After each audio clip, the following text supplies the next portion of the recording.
Hello everybody, this is the third tutorial in the Power Automate CI/CD series. So if you remember, I created a tutorial where I explained how to create a service principal or an app registration, right, for the flow service. And then I created another tutorial where I explained how to get the flow runs. And in this tutorial, I will explain how to create an action to cancel a flow run. Okay, so I'll try to keep it as simple as possible. So I will just go ahead and create a new action. And the action name is going to be cancel flow run. Paste, and get rid of the spaces. And in the request, import from sample. This time is going to be a post request, and the URL is going to be almost the same but a bit different. So we're going to start with the environments resource, then with the environment parameter, which is the environment GUID. And then again, continue with flows resource, and then flow GUID, and then continue with runs resource, because we're tapping into the runs array, right? And then we will get the run ID from there, and that's why we needed the get flow runs, because with the get flow runs we get the run ID, and then we pass it from the get flow runs to the run ID parameter here, and then we can cancel it. So cancel, we will continue with cancel question mark, then the same mandatory API version path parameter equals curly brace API version, the name of our parameter, and that's it. It's a post request, right? And we don't need any payload here, so we're just going to pass the run ID in here, and that's it. Import. So just to double check, environments, environment GUID, which is this one, matches the path parameter, flows, flow GUID right here, then runs, run ID here, and then cancel. And then I have my query, which is the path query here. The query parameter here, and then I'll make this one default value 2016, the same API version, right, as before, 01, and it's required.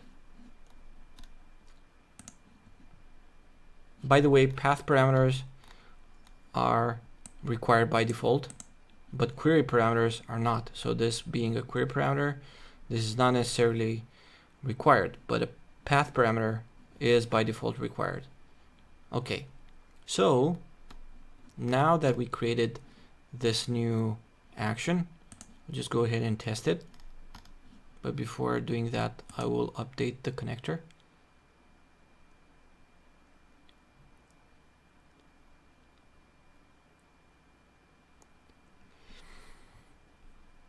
I actually did this before, but I messed up the demo. And instead of running the cancel operation with the get cancel flow run, I tried to run the operation with the get flow run. I didn't pay attention, so my tutorial was, let's say, it didn't go that well. So now let's click on cancel flow run, and then I'll pass the I'll just test it with an existing run. I will not well, let's see, I guess I can, no, I'll just take a run from here, just to save time. So this one is running here. And I'll copy the environment GUID. Actually, it's not a GUID because it contains the name default. So this is not a, this is the GUID. Let me see if I'm on the right action. Yes, I am. Okay. So environment GUID and then flow. Paste it here. Then the run identifier, which is this one. Copy. And then paste it here. So let me go back before I run that. And let me show you that it's actually running. Refresh. Running. And after I run this, it will no longer run. 200, which is okay. Refresh. Cancelled. And there you go. So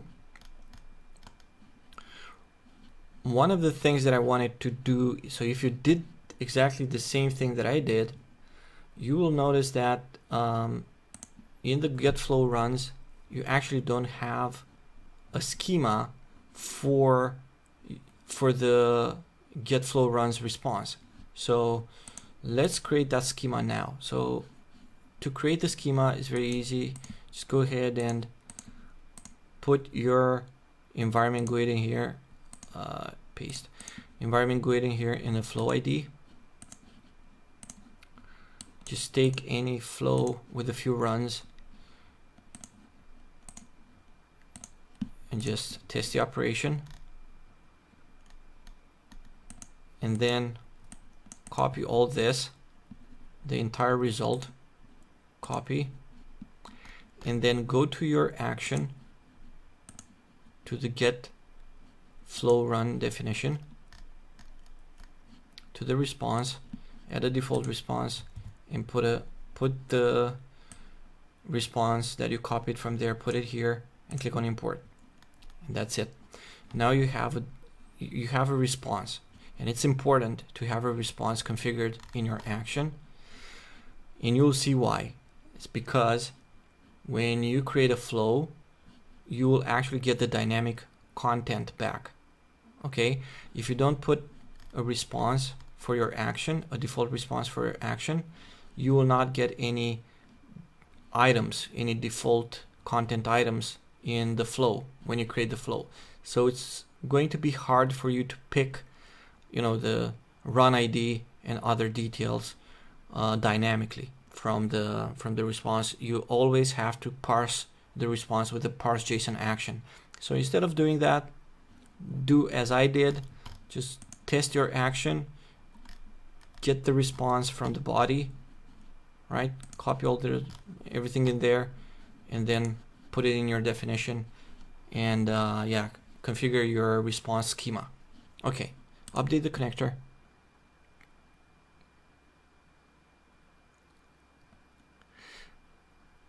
And then go to flow,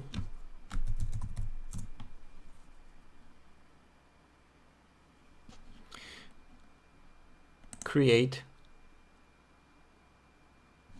So what I'm planning to do now, I want to cancel my running flows. Okay, so create,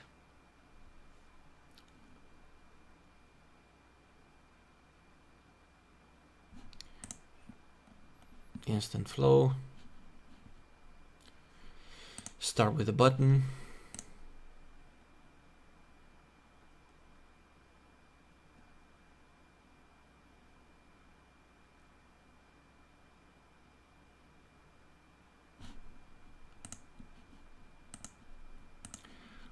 so I have two running. So if I configure this correctly, I should be able to cancel these two in one go. So new step, let's see, custom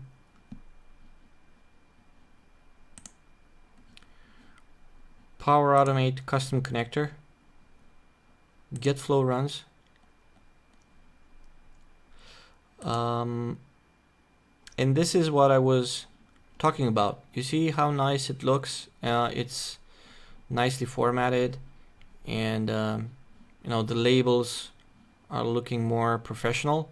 And I'll show you the unprofessional version of you know, of the path parameters configuration. So I'll show you that in a bit. So I'll just go ahead and copy the environment in the flow. Again, this is just a demo. If you want to automate this to a higher level, let's say you want to take this to the next level, you'd have to get the flows. And if you want to cancel multiple flows, all the runs on multiple flows, then you first have to do get flows, and then, you know, put your environment GUID, and for each flow put the you know, run the get flow runs action, and then for each batch of runs that you get, for each array of runs that you get, cancel each run if that's what you want to do. But as I said, do not cancel, do not try to cancel the runs of a runaway flow. If you have thousands and thousands of running instances, do not try to cancel those. If that's the case, then you have a bigger issue, and the issue is that your flow is running in an infinite loop. So do not try to cancel the runs of a flow that's running in an infinite loop. The reason I'm asking this is because, the reason I'm saying this is because you don't know how many runs you have in total that are pending, that are in the queue. So a runaway flow will have running instances in the queue, in running instances that are running, okay, and that are being throttled. And those running instances that are in the queue, you don't see them because those triggers did not fire yet. Okay, so actually the running instances does not exist yet. So even if you cancel the flow runs of a runaway flow, you will still have multiple runs that are pending in the pipeline. So to mitigate that issue, save the flow, make a copy of that flow, and then delete the original flow, and then fix the flow in the copy that you made. But if you try to cancel those runs, you'll run into a bigger issue where now your flow, the flow that you've configured to cancel the runs, will run, I don't know, maybe you'll have 100,000 runs. So then it means that your cancel flow run will have to run 100,000 times. And then you'll run into other bigger issues, such as running out of quota. You know, your flow that you've created to cancel the runs will get throttled. So you don't want that, okay? If you have a runaway flow, strong advice, save it, turn it off, delete it. Okay, and then work with that copy, see what's wrong in the copy. Maybe you have an infinite loop there that you're not aware of. Okay, and an infinite loop usually is created when you add a trigger when an item is updated in SharePoint, and then the next action is get items, or get item, get the same item, and then update item, and that will create an infinite loop. Try not to do that. All right, so that was a very, very long parentheses, but I wanted to mention that. All right, so let me continue here. Status EQ running. So I'm getting only those that are running, and then new step, cancel run. Actually, let me go to custom.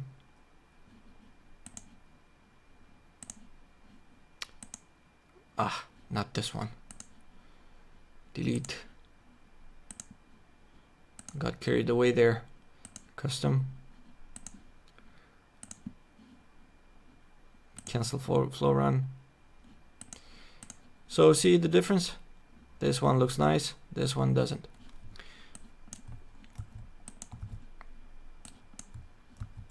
Flow GUID, then run ID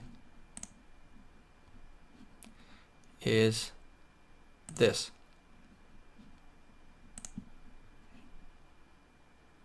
Yep, so items apply to each ID. So this ID is the run ID of that particular run instance.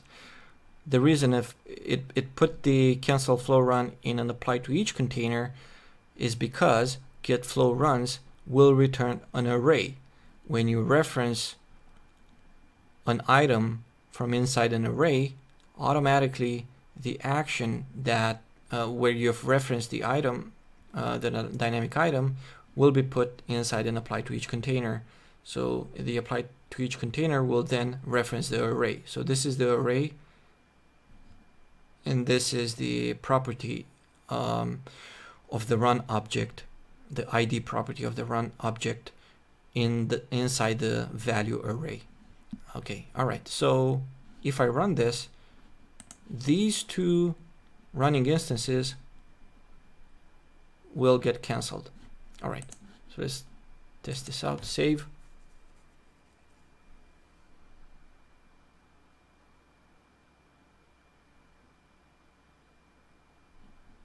Test. I'll perform trigger action.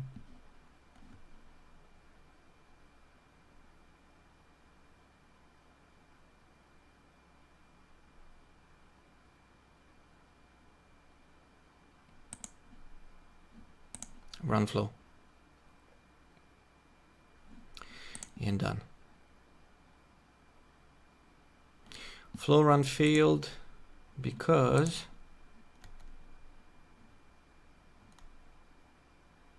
oh, okay. So this is not the correct run. Run ID. Let's see, where's the run ID? Oh, it's the name. Okay, my bad. Edit.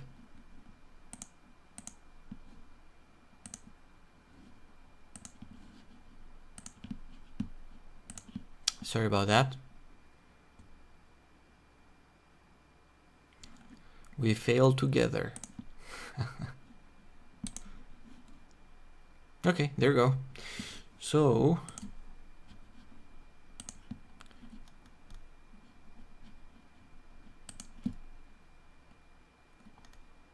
okay, all right. So it means that these two are now canceled.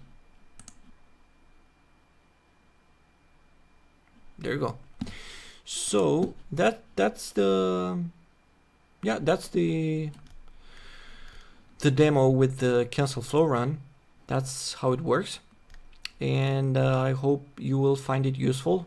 Go ahead and create this on your environment and see if you can use it in production. Again, don't use it on a runaway flow. You can use this on, let's say, a flow that was triggered for a particular reason or business scenario, and let's say you kicked off 100, 200, 300 flow runs, and you want them canceled as soon as possible, and you want to rerun those instances with the different flow configuration. So that would be possible in this scenario. So yeah, go ahead and try it out and leave a comment. All right, so I will try to create another tutorial with the resubmit action. Let's see how that goes, and I'll post that as well. Okay, thank you.